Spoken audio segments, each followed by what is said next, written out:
All right, Bruno, great to be here.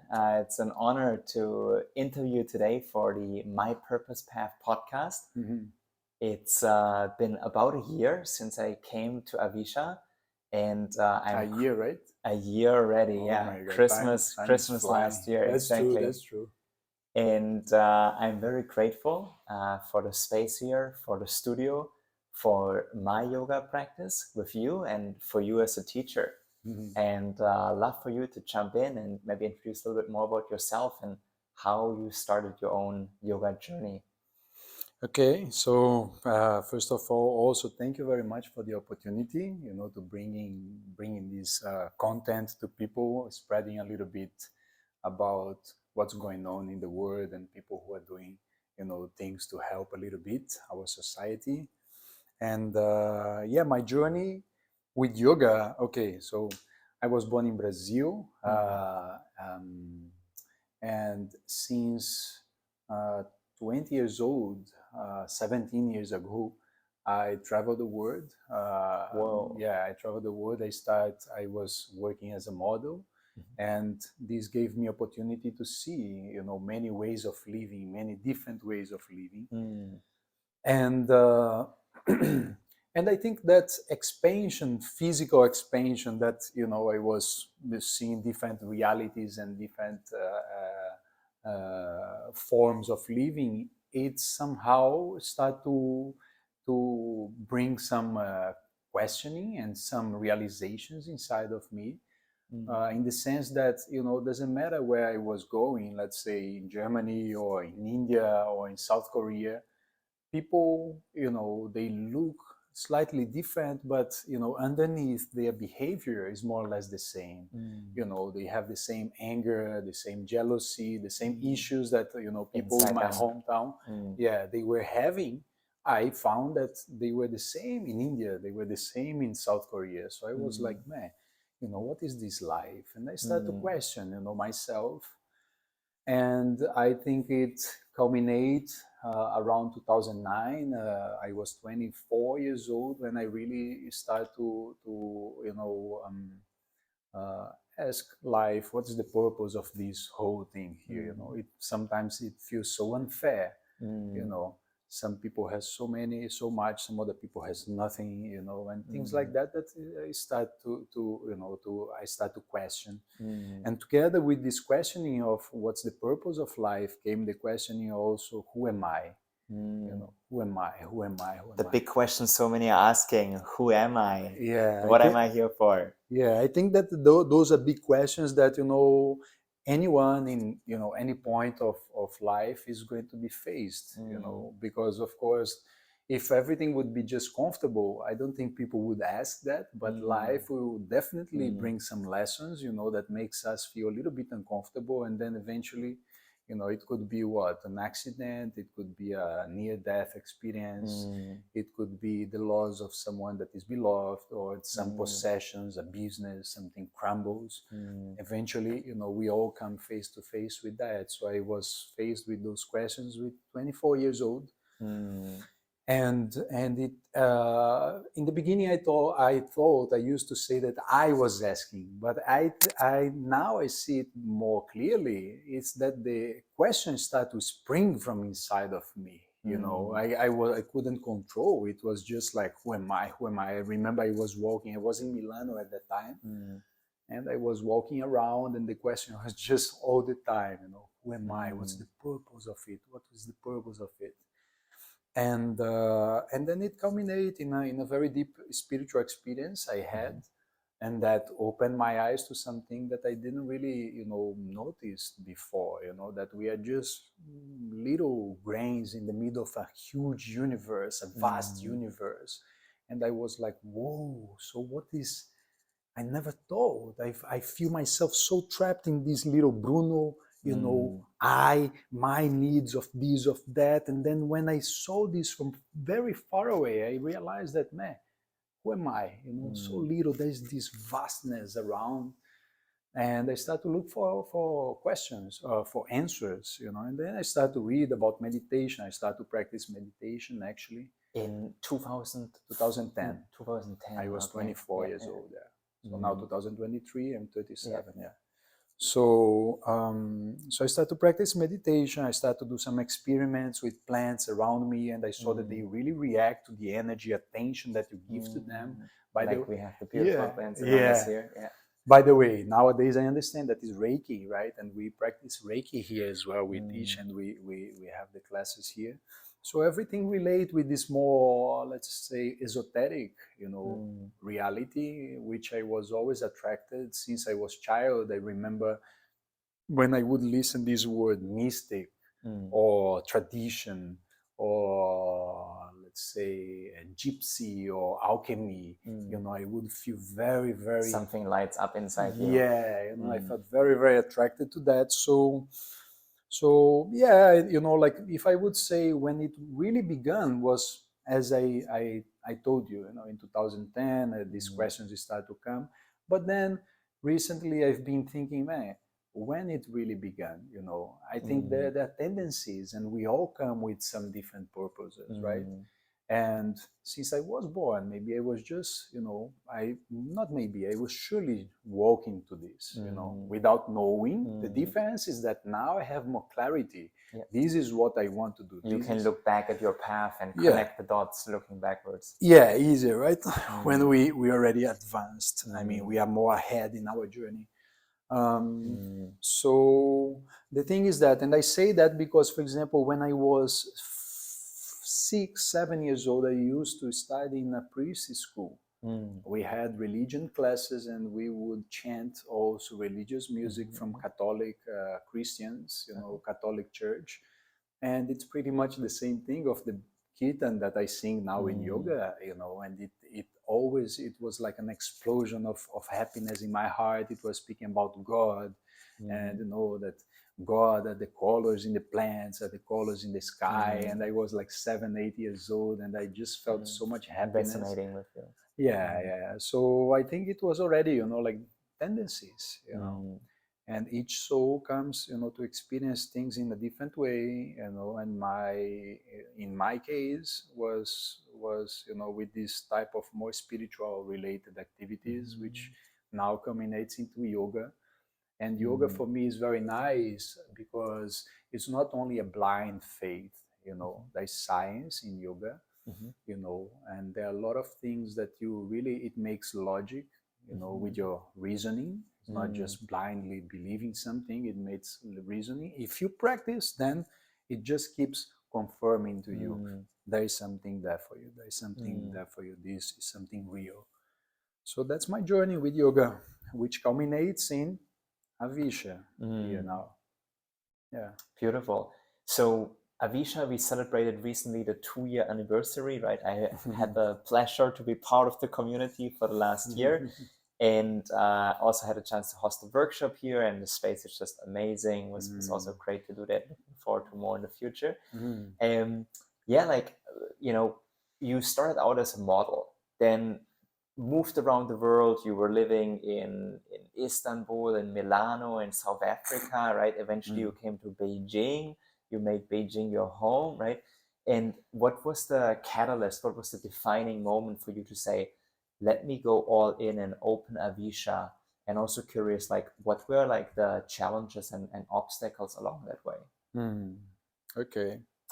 So the catalyst for opening Avisha, I think the real catalyst was the experience that I had during my first yoga my teacher training course of yoga, that I had an extreme experience of peace and presence. And I realized that I never felt such a thing like that before. Okay. And I was 29 years old. So for 29 years, I never had felt so much peace and well-being. I was just fine by existing. I was not needing more things or more this or more food or more. I was just fine, and a very exquisite sense of presence. And I was like, whoa, I need more of this in my life. Yeah, Give me more. Yes. Our human desires, even more peace. Yeah, right. Yeah. Yeah, it's interesting. but the thing is that as I came back from my training, it was one month I was outside, and Masha, we had our daughter just basically like newborn, 1 year old. So when I came back home, I told Masha, I said, Masha, things will change. I don't know how, but things will change.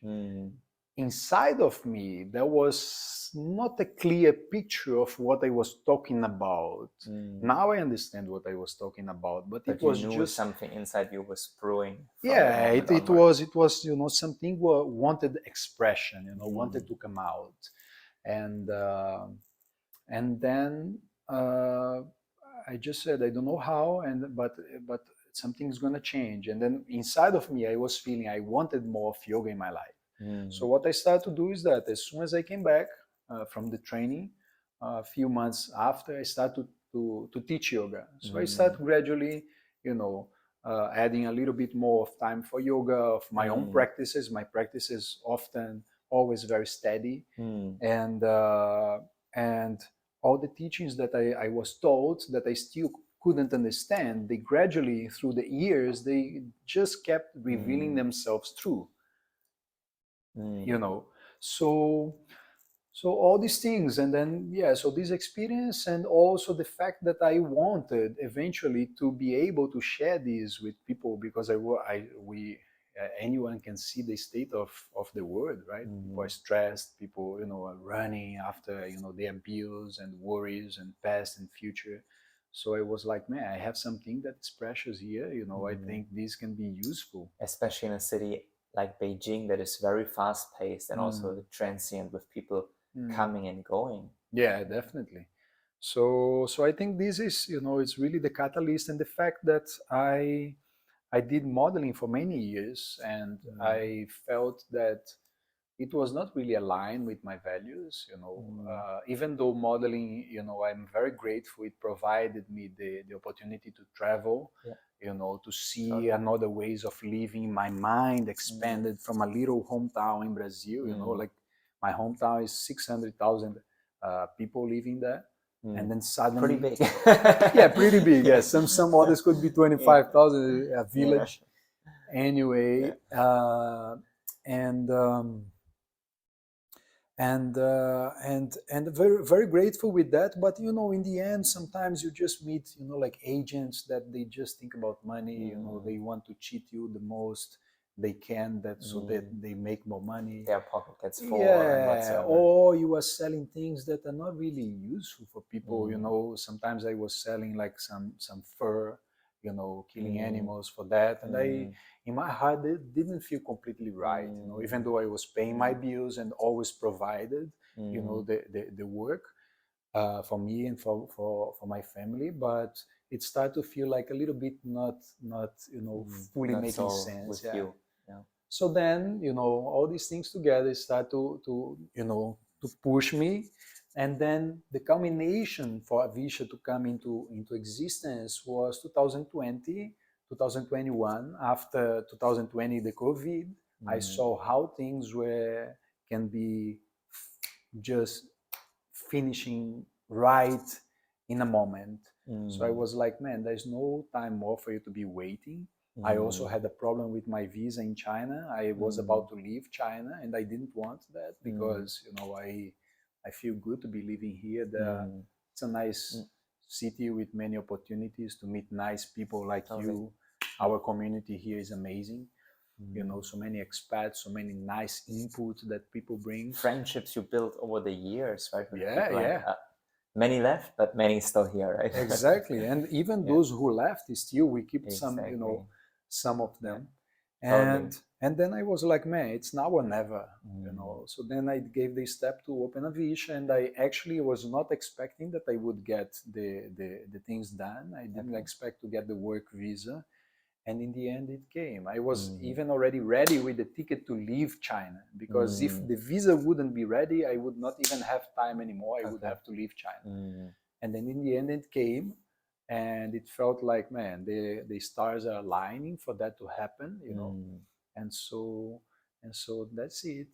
And sometimes we then need to have like full faith and trust that things work out, right? And then yeah, go yeah, for it yeah. and make it happen. Yeah, when these type of things happen, like in my life, I don't see like coincidences. I really believe that there is an energy, a spirit, that guides and manifests everything, like makes this plant grow, makes our the exchange of oxygen and CO2, to happen. We are not even thinking about that. It's just going there. So through the years, I'm also learning how to have faith in that. And when these type of things they happen, I read those things as like, go ahead, keep going, so that's it. And then you asked about the challenges, right? Some Yes, challenges. love to hear. What was like the, let's say, the biggest challenge on your way there? I can say that the biggest challenge is it's more internal. It's more of my beliefs that uh, since I came back from the training, I said I had the wish. I was teaching many places in Beijing, like here in Haidian in the east. Um, but I had the wish to collect the things because, of course, for you to be moving here, that it's tiring. You take subway and then people energy. People tired. You really need to be very strong to do not get affected. You are not always in that strong energy. You get affected also. So I had the wish to collect everything in a single place, but I always was afraid, doubting myself. Oh man, are you good enough? I don't think you are good enough. What do you have to share? Just began to practice something and, doubting myself.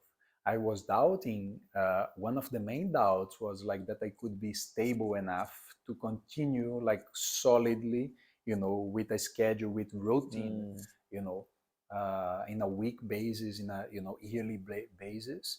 And this, I guess that it was the biggest challenge, and I think if wouldn't be the pressure of life, like I was almost, being pushed out of China because of visa, if wouldn't be that, I don't think maybe I would have had the guts to open the company and go ahead with that.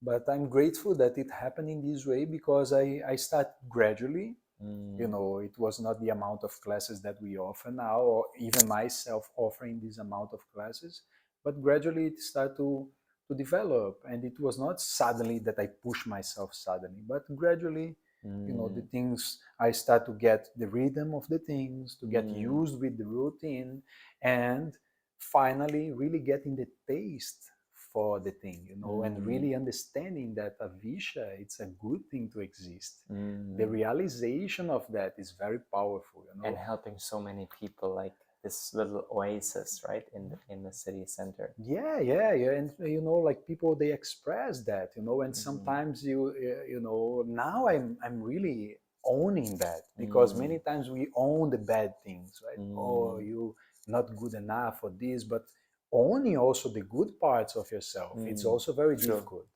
right? So then you get some compliments from people, oh, you're helping me so much, and I'm like, really, but gradually you start to really feel okay with that, because it's a sincere thing. It really impacted my life. I felt such a beautiful experience of peace, of presence, something that I never really felt before, because before was pretty much a lot of conflicts inside of me, a lot of agitation, a lot of movement, uh, and there was no stability. I could track that from my background of childhood, with my parents, and there was, not big sense of safety. I was always like, not knowing what would happen. My father was not present, so very insecure.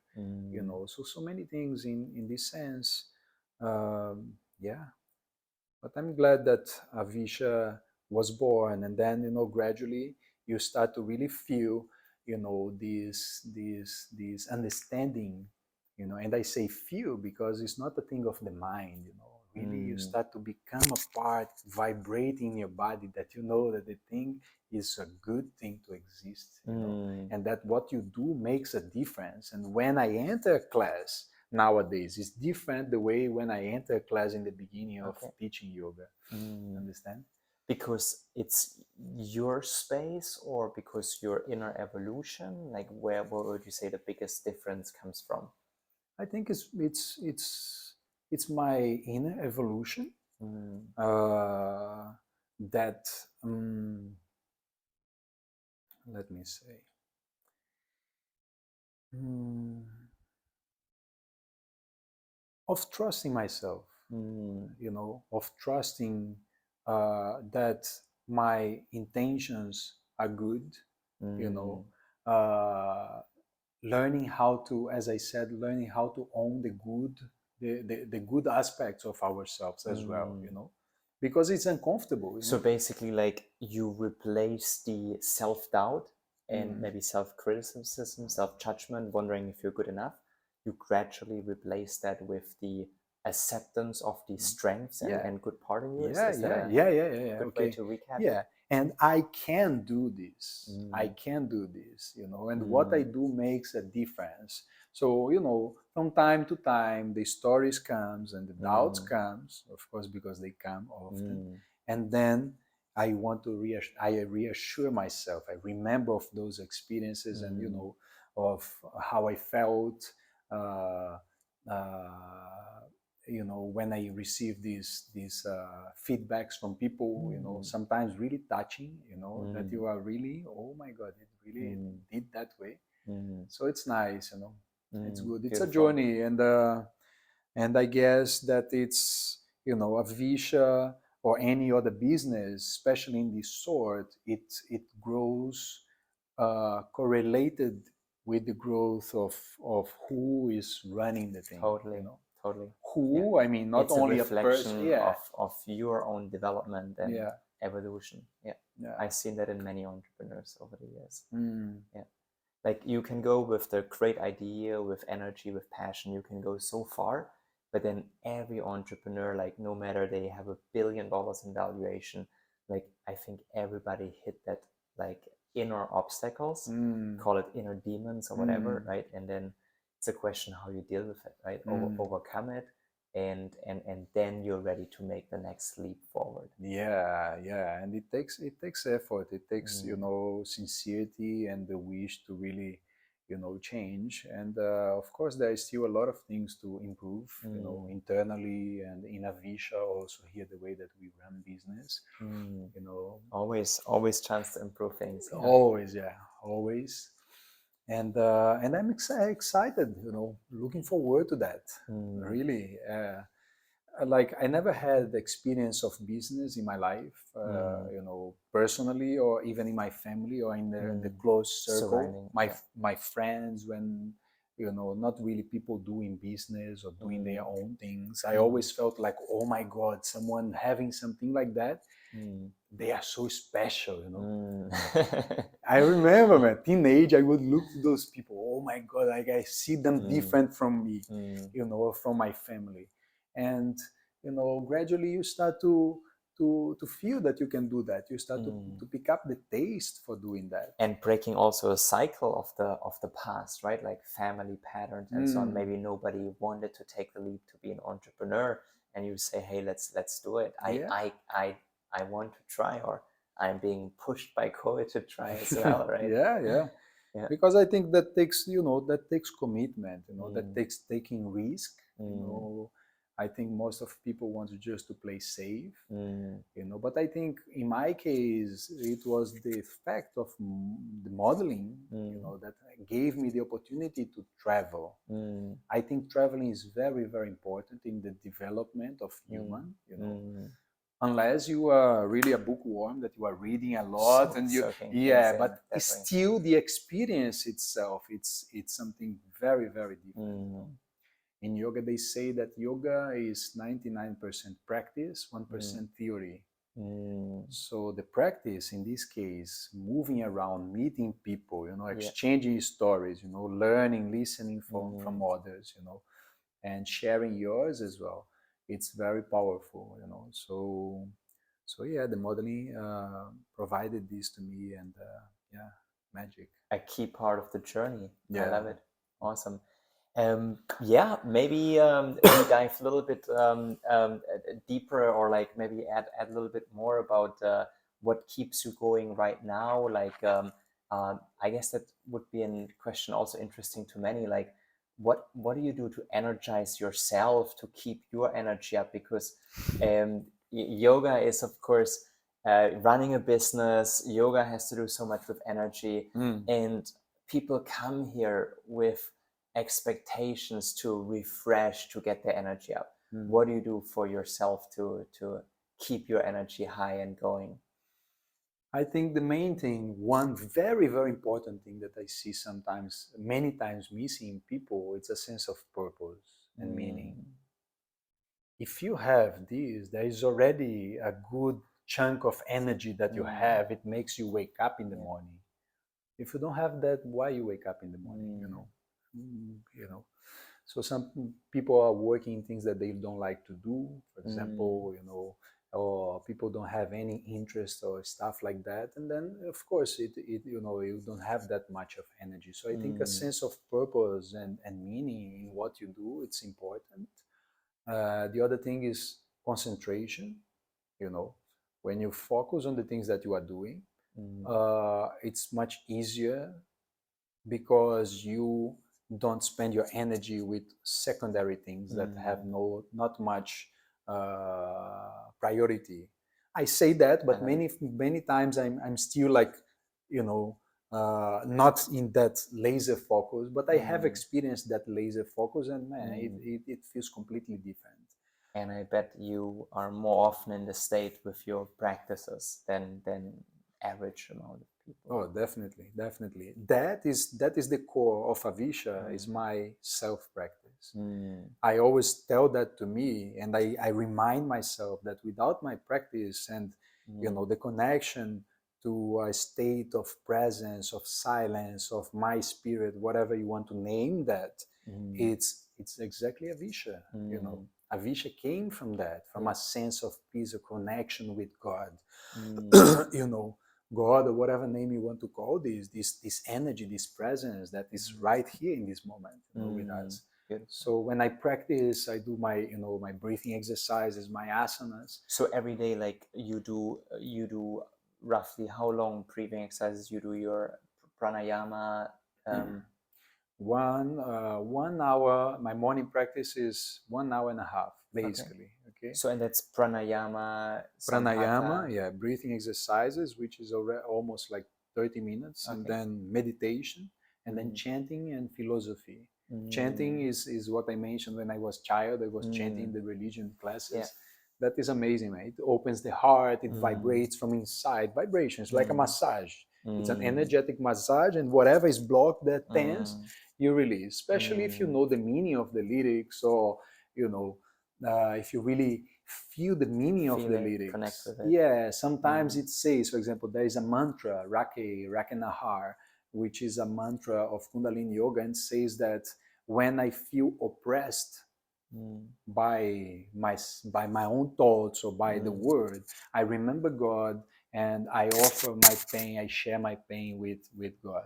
But I say this to you in a beta state of brain activity. So the brain, it's receiving it, is like logically it picks up, but it's not really in the feeling. But if you, after meditation, you chant that and you feel that, it many times it can touch the things that you are holding inside. And very often I cry during chanting, and it's very good, it's very relieving for me. I like that. I cry, I feel like I'm sharing whatever my burden I have with this great cosmic energy that it's infinite, abundant. It is the source of my pain, of my joy, whatever. So it's not that I'm just giving the bad. I'm sharing, and it helping me to sublimate my emotions. So this is what I do. But beside that, I also do other things. For example, I was in the river, now in the Liama River. Man, welcome to the ice swimming habits. That was interesting, and I'm a little bit like here, a little bit still like shaky because it felt a bit cold. There's snowing outside, but for example, this has been giving me such a good amount of energy. Mm. Masha, she told me, Bruno, I can see that there's some changes on you. Mm. She has been saying that, and I Mm. feel that. For me, the facing of the cold exposure is like a meditation practice. Instead of screaming, I surrender and I invite the cold inside of me, like needles everywhere. And instead of pushing away, I just say, it's okay. It's part of me. And then I embrace that. So for me, it's a meditation. So, what else? Cooking. I'm not cooking as much as I used to do before, but cooking really helps me to be in the present moment, to give me energy. Spending time with my family, like a simple meal, I enjoy a lot. Sitting on the table with my wife, my daughter, and we eat together. Beautiful. Man, Simple blessings. yeah, Yes. it's priceless. And gardening is another thing incredible for me. I lose myself in gardening. Okay, I love it. Little details, and you trim and the community gets to enjoy even more beautiful space. Right. And how about yoga? Like you are following the Hatha yoga line mainly? Mainly, yeah. And like what kind of yoga you practice like on a daily basis, or how often you practice for yourself per week roughly? Okay, so the asanas, let's say, maybe what you are referring to is the asanas, the exercises, right? The physical exercise.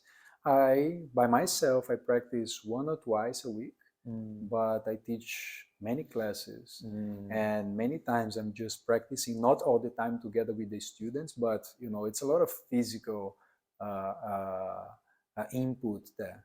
So mainly I do, when I do my own practices, is hatha yoga mainly. Sometimes I do kundalini yoga, but I feel my tendency more to the hatha yoga. I felt, they say that a way to choose a teacher is, when you feel a connection in your heart with the teacher. And me and my teacher, Swami Sita, I felt really connected with her. So since I came out of my training, I became really loyal to the Shivananda tradition lineage, and I practice that. I saw that there are many ways of practicing. You can do Kundalini, you can do Kriya Yoga, you can do Hatha Yoga, you can do just meditation or mindfulness or whatever you want to do. But the purpose is the same: is to realize this more subtle aspect within yourself, right? So it doesn't matter where you go; you just need to pick one that you feel connected with and be stable there. That's it. There's the recipe, I at love least it. for me, I love it. Like my teacher once said, Bruno, if you want to dig a deep hole, how do you do that? How do we do that? Yeah, if you keep digging here, you dig there, you dig there, you dig there. There's so many holes, then we can but not deep enough. Yeah. Get one only point and keep digging, and you go very deep there. So that's how I practice. Beautiful, beautiful. And maybe to share with our audience, one thing I also enjoyed and deepened with you is the practice of meditation, right? Like we can meditate in pretty much most activities or pretty much everything we do. Everything. Same as you say, like yoga is a philosophy, a way of life. It's not only in the asana, it's in so much more. Yeah. What recommendations do you have for people to meditate in a simple way, in a nutshell, and to get more into that peaceful and focused state that we talked about earlier? Okay. First, one question for you. What is in a nutshell? Because recently I heard about in a nutshell, and I'm not a native English speaker, so many of the terms. In a nutshell means summarized, compact. Yes, okay, like compact. Like it's so small it fits In a nutshell, in the shell. Okay, okay, got it. Yeah. So yeah, as you said, the practice of yoga, the philosophy and the one thing that I feel it's a part of me, is something that I really have to put out, is the clarifying a little bit that yoga is meditation. But usually people, when refer to yoga, they think about asanas only. Asanas is a word in Sanskrit that means postures, steady and comfortable posture. Okay, in the Raja Yoga sutras of Patanjali, he didn't even mention any movement of the body. His only asana, his only posture was a sitting posture. He said the posture should be comfortable and steady. So then your breath can be steady, and eventually your mind can become steady as well. And when your mind becomes steady and concentrate for long enough, then the mind can merge with the object of meditation, and then time and space, they just disappear, and you realize intuitively the truth which all these yogis and saints, they have expressed, that they try to share. So this is, very summarized, but as you asked, if there is a tip for someone wanting to practice like meditation, a practical tip, for example, somebody like me, it's been a fairly long journey, and my mind often keeps racing, right? So what's maybe 2 or 3 simple tips that you can share with others that want to start their meditation practice? The very first one, people has a mistake that they think that meditation is stopping to think. It's not necessarily that. Eventually, the practice can lead you to gaps where there are no thoughts and just a sense of presence. Okay, but whenever you try to force the mind, you're going to get exactly the opposite effect. So forcing the mind to be quiet, it implies that there is a strong ego wish to control something, and that will kick back. So you don't force your mind to stop. Allow your mind to be as it is. Observe the mind. So this is a nice tip, whenever you sit to meditate. A second tip, as you said, you can practice meditation anywhere, anytime. When you just draw your attention to the present moment, let's say, I often quote this, mention this practice of washing dishes. I think because washing dishes was so annoying for me, that every time when I would go to wash the dishes, my mind would be everywhere, but not on the dishes. So it means I'm divided. I'm not in a state of yoga. Yoga means to join together, to unite the mind with the body and feeling. Okay? So whenever I'm thinking about something else and my hands are doing something automatic here, I'm not meditating, I'm not in yoga. So anything can become your meditation. So, and the things usually which triggers you and disturbs you, they bring good lessons for you. So instead of complaining of my washing the dishes, I learn how to open my heart, literally feeling my chest and opening, feeling the water in my hand and look into the dish. And whenever my mind goes away, I just gently bring it back. I don't criticize myself. Oh, you lost your attention. No, just got back. Come back with it. Yeah, so you can do that whenever, it could be taking shower, it could be washing the car, it could be walking on the street. I like to practice also walking on the street, So this is the second tip, that you can practice anywhere. Okay, and the third tip is stability of practice. I just came up with these 3 tips. Okay, I love it. That's great. That's how we roll. Spontaneous here. Yeah, spontaneity. I like that. So, but they are the ones that come to me, now, that is like the guidelines, So, what was the third tip? Sorry? The stability, or stability. Keep it up, I guess. Regularly. Okay, so some people, they get very excited. Oh my God, I'm gonna change my life now. And then they come very excited. Now having a Vish, I have been observing people. It's very interesting to see that. So then sometimes they come, I'm gonna come and I will meditate with you and I will do at home. These people who come very excited, they are very likely the first ones to give up, because they have too much expectation to change things very quickly. But it's not like that. So drop down this expectation, just create a habit, a routine of practicing, and don't start too long. You don't sit like, now I will samadhi. You just sit down for 5 minutes every morning, early when you wake up. So the most appropriate time is when you, as soon as you wake up, you just wash your face, brush your teeth, Mm. sit down, because your mind is still, your brain is still in theta states. Mm. Theta means very deep relaxation of the brain. Your mind is still not agitated, Yeah.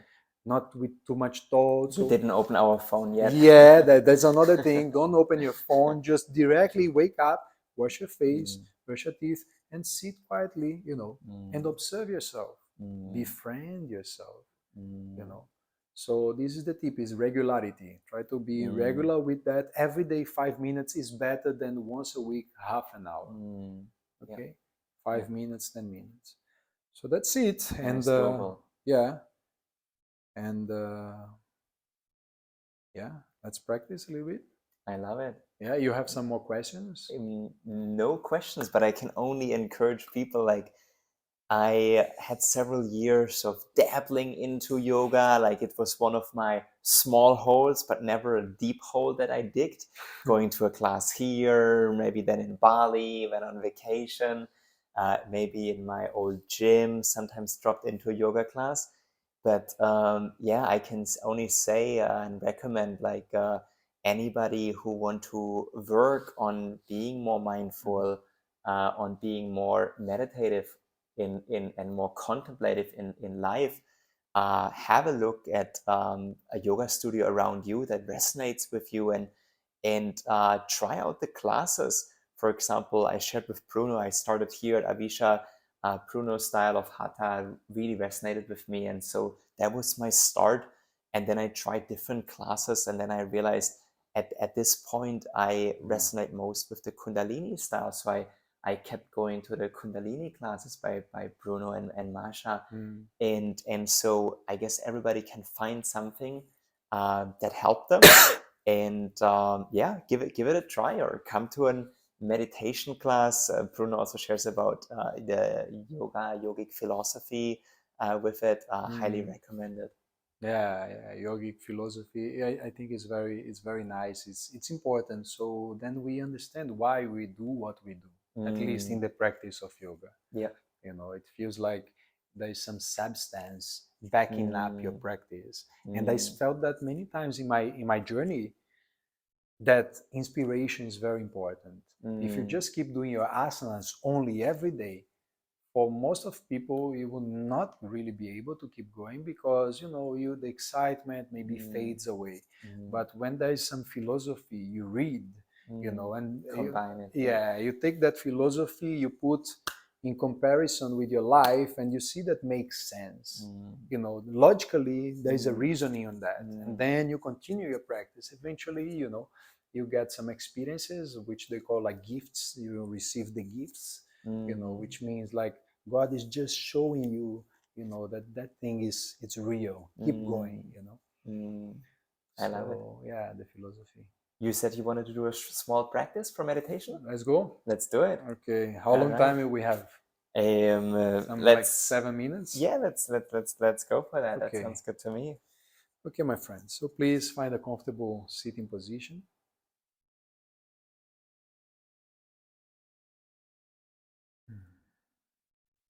And just pick a position for your hands. It could be resting on your knees, or just clasping on top of each other on your lap. Gently close your eyes and keep your spine and neck straight, but at the same time relaxed, comfortable.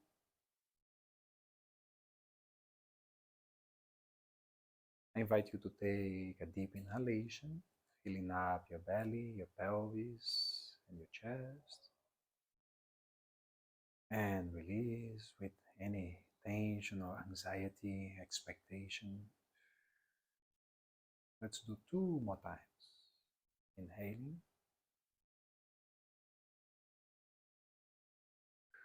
As you exhale, all the tension, anxiety, expectation goes away.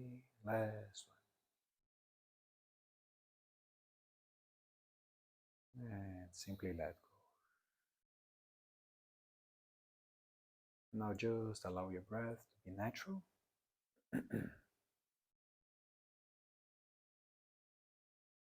I invite you to bring your attention within yourself, checking into the body. How are you feeling this very moment? What are the sensations in your body? Does it feel comfortable, present?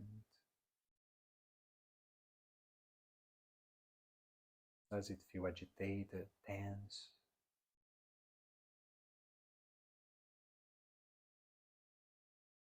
We are not here to judge, but simply to be aware, to finally give this attention to ourselves.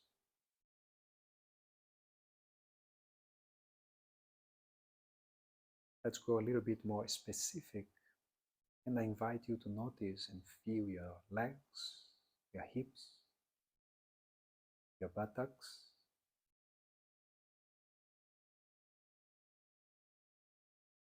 Allow them to simply be the way they want to be, perhaps softening, allowing your sitting position to become more firm and stable.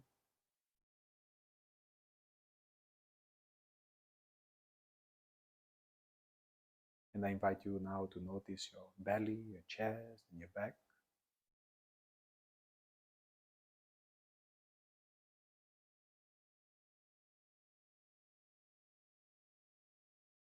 Really feeling the sensations, being there for yourself, for these parts of your body.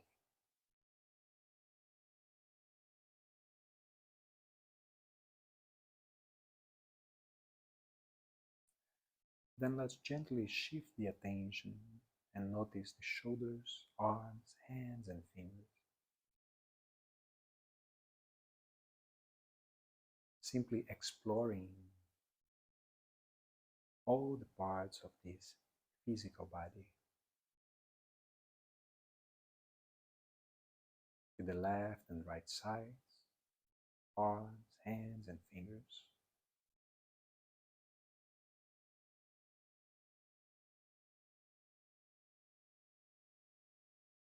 And then gently shift this attention back through the elbows, through the shoulders, and into the neck, the head, and the top of the head.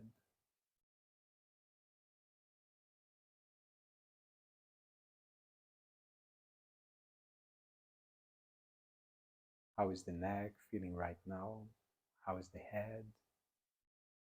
And the crown of your head as well.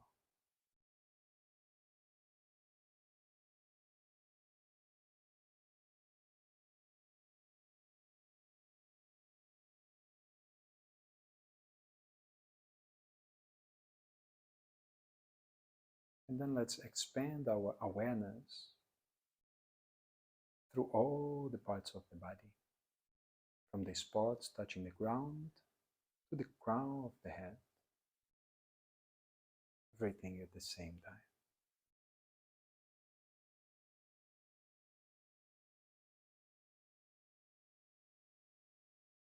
Observe the flow of your breath that comes in and goes out.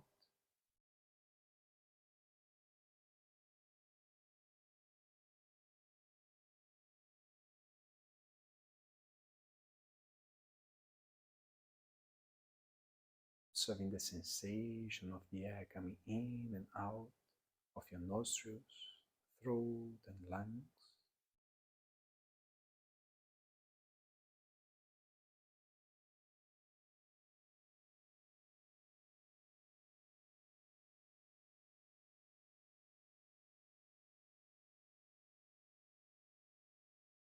And also observing how the body, specifically the belly, the chest, expand and contracts at the rhythm of the breath.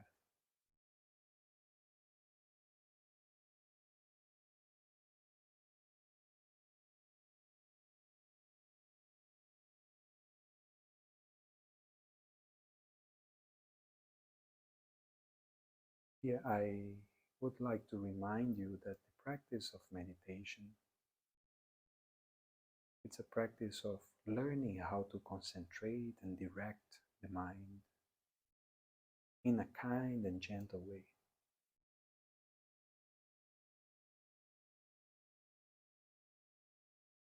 Right now we are observing the flow of breath coming in and out, but eventually the mind will lose the attention and distract and wander with some random thoughts.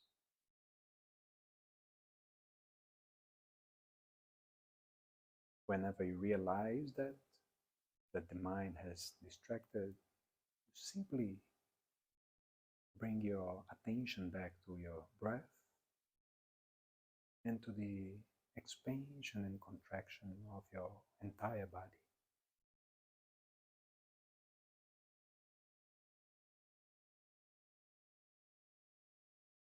As many times as it distracts, you simply gently bring it back.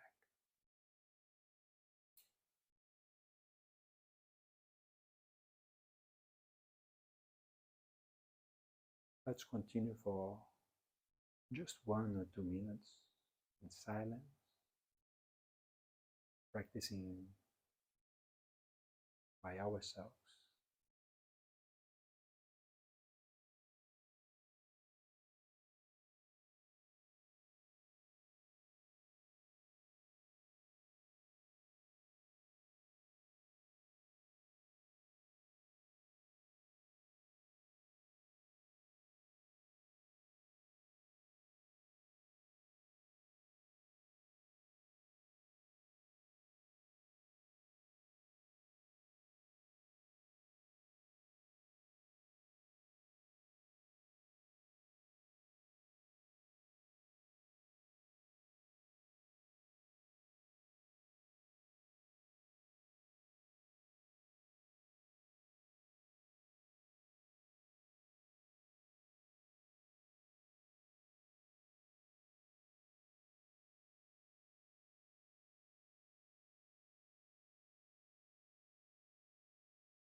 Let's all repeat together Om 3 times. Inhale.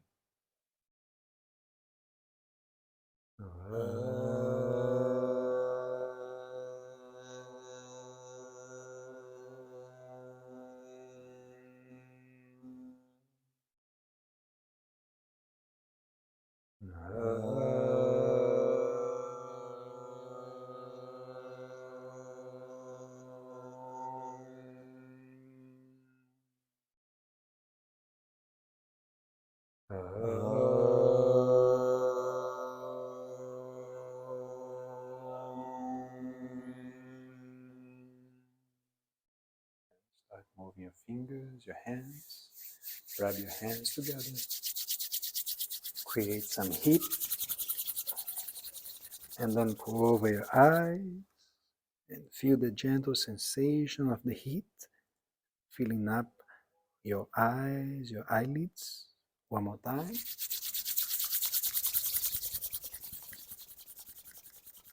And go over. Now you can blink your eyes open and close inside of your hands in the dark. Very good. Gently tap your face, around your head.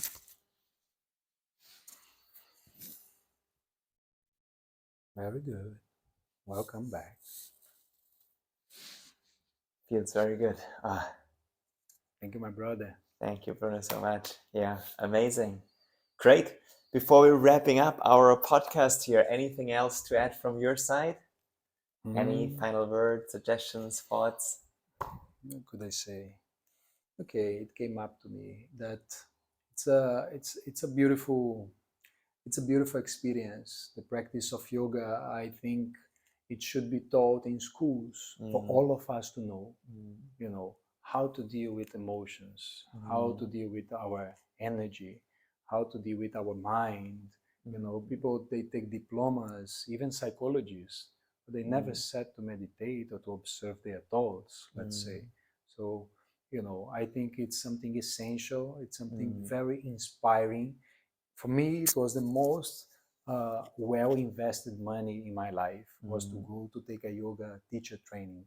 Okay, so a word that I would give to you guys, if you feel a calling to know deeper, you know, to know this more magical and mystic, you know, experience of life, of being one with nature, with, you know, people around you, with society, with the world, the universe, I suggest you, highly suggest you, to go and take a yoga teacher training course. This is going to be an investment for life. Definitely. True, beautiful. Bruno, thanks again. Honored to have you as my teacher and friend, and looking forward to sharing the podcast with the world. Yeah, interesting, huh? Yes. All right, Bruno. Thank you. Obrigado. Break the protocols. Yes, Yeah, that's all right. There's no protocols no here. protocol. We are flowing. That's the spirit. Danke. Danke. Danke. Danke dir. Thank you. All right, Lidaus. This is it. Live from Beijing, from beautiful Avisha studio. Looking forward to the next episodes. As always, give us your feedback, leave your comments, and inviting you all to connect with Bruno and Avisha Space. That is it. Over and out. Thank you. Thank 谢谢大家。谢谢大家。Bye.